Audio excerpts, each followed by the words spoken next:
Umani ng suporta si Pangulong Rodrigo Duterte mula sa iba't ibang grupo, lokal na pamahalaan at showbiz personalities sa kanyang ikalawang State of the Nation address. Narito ang ulat ni Trixie Jaafar. Nagpakita ng mainit na pagsuporta ang PDP laban mga lungsod ng Pasig, Quezon City, Caloocan, Las Piñas, Parañaque, Valenzuela at ilang showbiz personality para kay Pangulong Rodrigo Roa Duterte sa kanyang ikalawang State of the Nation address sa pamamagitan ng pagtitipon-tipon sa Quezon City Circle. Kabilang sa mga artistang dumalo ay sina Katya Santos, Kiana Reeves, maging ang PTV host at aktres na si Diane Medina.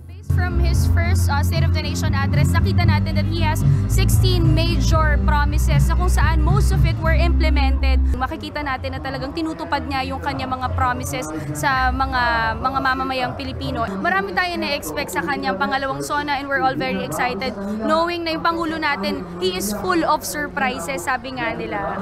Hinikayat naman ni Reeves ang publiko na ipagpatuloy ang pagsuporta sa Pangulo, lalo na sa mga pangunahing kampanya nito, partikular ang laban kontra iligal na droga at pagpapalawig ng martial law.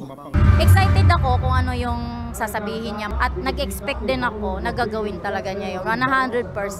Iginiit naman nila Willie Talag, presidente ng Makati City Council PDP Laban at Garth Gulayan mula sa Caloocan City Council at presidente ng Legal Arbitration ng PDP Laban na magpapatuloy ang kanilang suporta sa Pangulo sa kabilaan niya ng maling pambabatikos ng mga militante.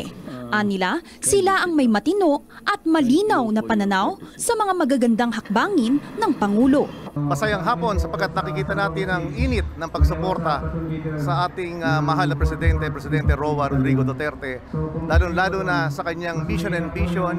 Pagtitipon ng mga taong mas malawak ang pananaw.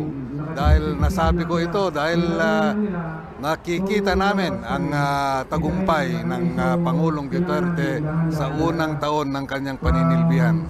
Layunin ng isinagawang pagtitipon hindi lang ang pagpapakita ng suporta, kundi maging ang pagbibigay pansin sa mga hinaing ng publiko. Trixie Jaafar para sa Bayan.